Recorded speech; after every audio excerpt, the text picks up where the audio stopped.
یہ تین قسم کے گروہ دنیا میں ہمیشہ پائے جائیں گے، ہمیشہ۔ اب اسے میں اس کو لا رہا ہوں تعویل عام کی طرف۔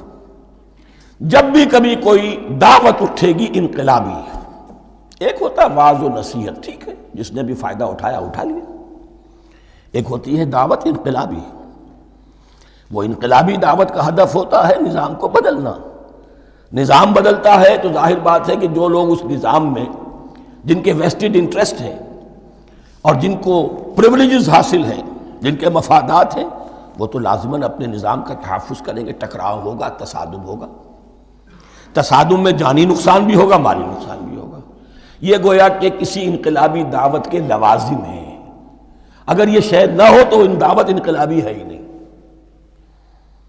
اس اعتبار سے ہر انقلابی دعوت کے جواب میں تین طبقے پیدا ہو جاتے ہیں۔ ایک وہ کہ جو اس دعوت کو قبول کرتے ہیں دیانت کے ساتھ، خلوص کے ساتھ، اخلاص کے ساتھ، اور پھر پوری جواں مردی کا ثبوت دیتے ہیں، ہرچہ باد آباد، اب جو آئے سو آئے، جان دینی پڑے حاضر ہیں، مال دینا پڑے حاضر ہیں، کوئی تکلیف آئے، کوئی مشقت آئے، کوئی مصیبت آئے، کوئی قربانی کرے، حاضر۔ جب پکارا گیا واپس نہیں پھیرا کوئی فرمان جنوں کا، اور تنہا نہیں لوٹی کبھی آواز جرس کی۔ خیریت جاں راحت تن صحت داماں، سب بھول گئیں مصلحتیں اہل ہوس کی۔ ایک وہ لوگ ہوتے ہیں، ایک وہ لوگ ہوتے ہیں کہ جو اڑ جاتے ہیں ضد پر، ہٹ درمی پر، ماننے کے باوجود، جاننے کے باوجود کہ بات تو ٹھیک ہے جو کہہ رہے ہیں، کیسے مان لیں؟ ہماری سیادت، ہماری چودراہٹ، ہمارے مفادات، ہمارے یہ ساری چیزیں، ان سب کے اوپر زد پڑ رہی ہے۔ یہ لوگ اڑ جاتے ہیں اور پھر کوئی دعوت، کوئی نصیحت، کوئی مزید افہام و تفہیم ان کے حق میں مفید نہیں ہوتی۔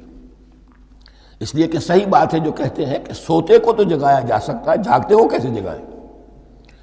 کوئی سویا ہوا ہے تو آپ اسے جگا دیں گے، جو جاگا ہوا ہے لیکن وہ بنا ہوا ہے، وہ اٹھنے کو تیار ہی نہیں ہے، تو آپ کیسے اٹھا دیں گے اس کو؟ تو جو لوگ جان بوجھ کر حق کو پہچان کر رد کر دیتے ہیں، پھر ان کے حق میں کوئی دعوت، کوئی نصیحت، کوئی تبلیغ، کوئی انذار، کوئی تبشیر مفید نہیں ہوتی۔ تیسرا درجہ ایسے لوگوں کا ہوتا ہے جو یا تو شروع میں آتے ہی شرارت کے ارادے سے ہیں، کوئی مصلحت ہے جس کی وجہ سے اس دعوت کو قبول کر لیا، کوئی ذاتی منفعت ہے جس کے لیے قبول کر لیا، یا یہ کہ شروع میں تو اخلاص کے ساتھ آتے ہیں لیکن جب قربانی دینے کا وقت آتا ہے تو ان کے اندر سیرت و کردار کی وہ مضبوطی نہیں ہوتی کہ ہر باد آباد، یہ نہیں ہوتی۔ وہ پھر ڈگمگاتے رہتے ہیں، کبھی کچھ چلے پھر کہیں ٹھٹک کر رہ گئے، پھر کہیں کچھ چلے پھر ٹھٹک کر رہ گئے۔ یہ تیسرا طبقہ ہے کہ جو کہتا ہے، دعوی مدعی ہے کہ ہم نے مانا ہے، قبول کیا ہے، بات ٹھیک ہے، کچھ تھوڑا بہت چلتے بھی، لیکن جہاں مشکل آئی چھٹک کر کھڑے ہو گئے، اوندھے منہ گر پڑے۔ یہ تیسرا طبقہ ہے۔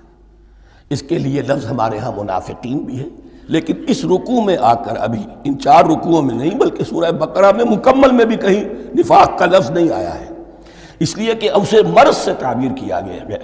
یہ مرض ہے ایک، اور اس مرض کے ذریعے سے لوگوں کے اندر جو ہے وہ ایک نفاق کا بیج پڑ رہا ہے، جو ظاہر ہوگا تو منافقت پوری کی پوری کھل کر سامنے آ جائے گی۔ روگ ہے انسانی شخصیت کا۔